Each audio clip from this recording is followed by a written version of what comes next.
make a fun and delicious snack of nacho cheese. Now, of course, we're gonna stay vegan. We're actually even gonna stay raw with this recipe. So we are going to need a fat other than dairy to make this cheese. Now, we've made some cashew recipes. I'll put a link below so you have some recipes, other nut recipes that we could try that are cheese recipes based on nuts. Today's recipe is going to be based on macadamia nuts. So macadamia nuts, you can find the raw variety. My local store was out of them, so I'm actually using the standard, easy to find roasted macadamia nuts, and that will be the base of our cheese. Now, in order to break up the fat from a nut and turn it soft enough that it'll actually become nacho cheese, we are going to need the full power of the Vitamix. You can also use a Blendtec. A standard blender is not going to give you a very awesome result on this cheese. You could try it. What's going to happen is you're going to come up with something that's sort of like ricotta cheese. It's not quite ever going to get smooth for you the way that the Vitamix or a Blendtec, a high-speed blender, will do. So we're going to go ahead and put the cheese together by starting with our macadamia nuts. Now, to give it a nice cheesy color, and because I just will not let up on trying to convince people to get turmeric, this amazing, powerful superfood, into your diet, anti-inflammatory, anti-cancer, helps fight Alzheimer's and arthritis. It's just a really amazing and underused superfood. So once again, I'm including it in a recipe here for you in hopes that you will start enjoying it in your diet in a lot of different ways. Now, to give it a little cheesy flavor, we're going to cheat and use nutritional yeast.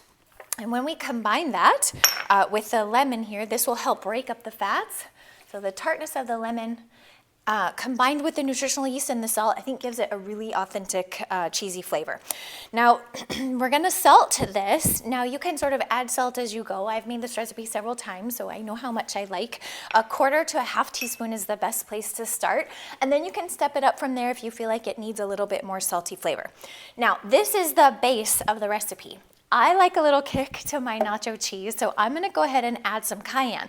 But cayenne is really going to fire up once it gets in there with the liquid of the lemon. It's gonna be nice and spicy, whereas if I taste it with my finger, it's really not gonna be that fiery. But once it mixes in, it does become quite hot. So take it easy if you're not one to enjoy spice. Cayenne has amazing health benefits as well. It really gets in the body and shakes things up and makes sure that things are moving, so I like to include that as well. So even if you're not into spice, you might want to just add a little dash so you know you're getting a little in your diet.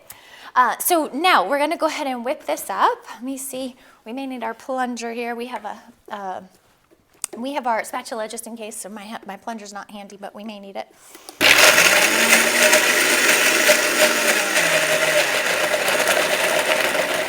There we go.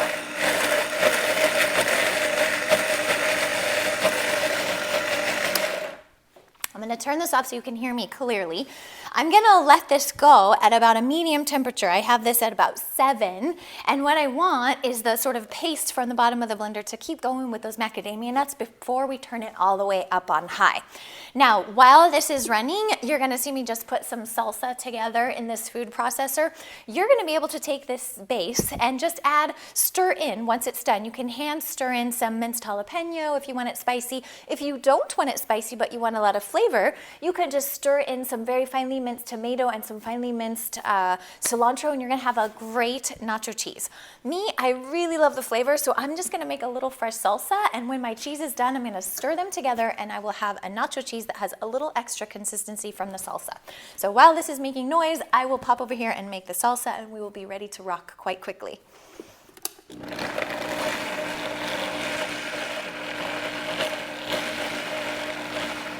Perfect. Let's see here.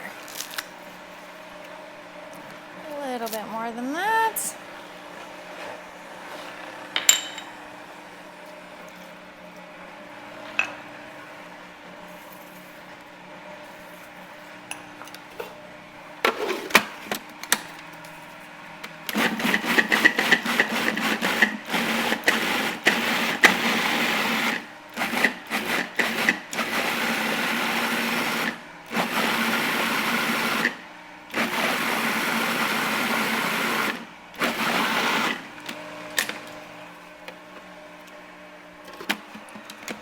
Perfect. Okay, I heard this change I heard the sound change and gave some attention to this blender.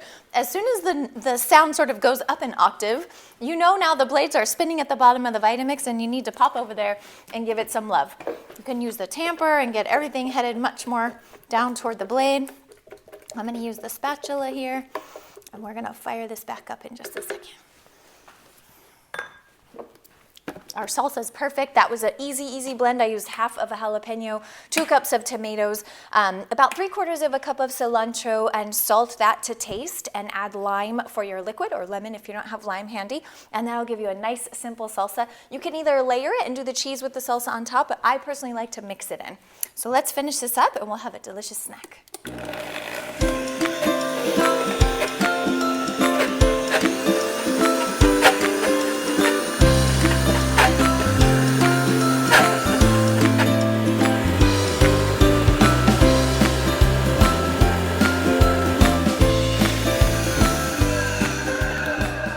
Okay, perfect. So that got nice and creamy. Again, you want to be watching for the mixture to be coming up the sides of the blender, back door into the middle, so it should look like a little 4-leaf clover while it's spinning all around.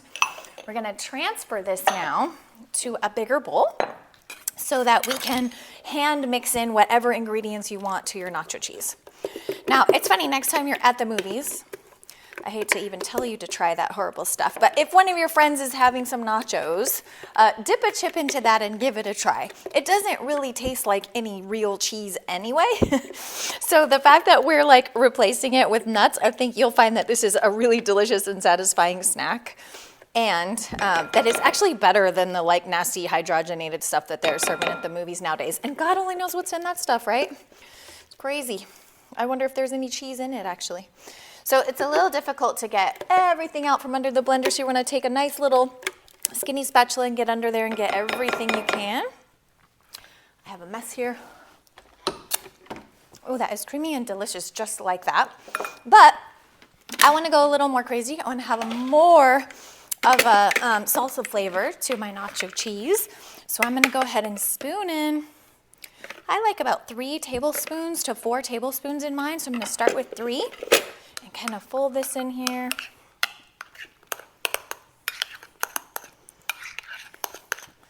All right, so you can see it also gives it some really pretty flecks of green from the cilantro and from the tomato. I think this could use just a tiny bit more.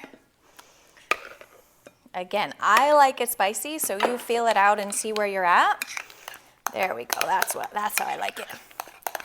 Okay, perfect.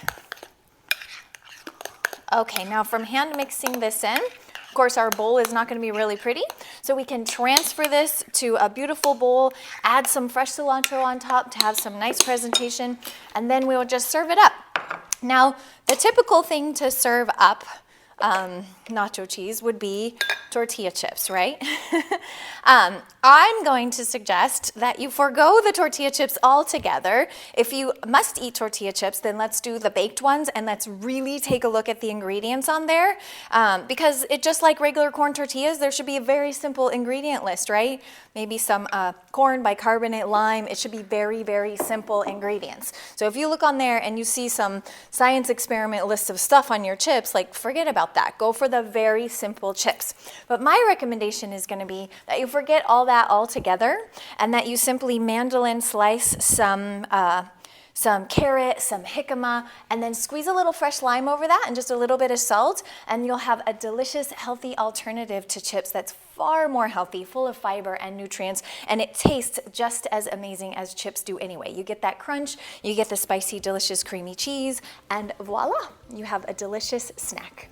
So here is your raw vegan version of nacho cheese. Good stuff.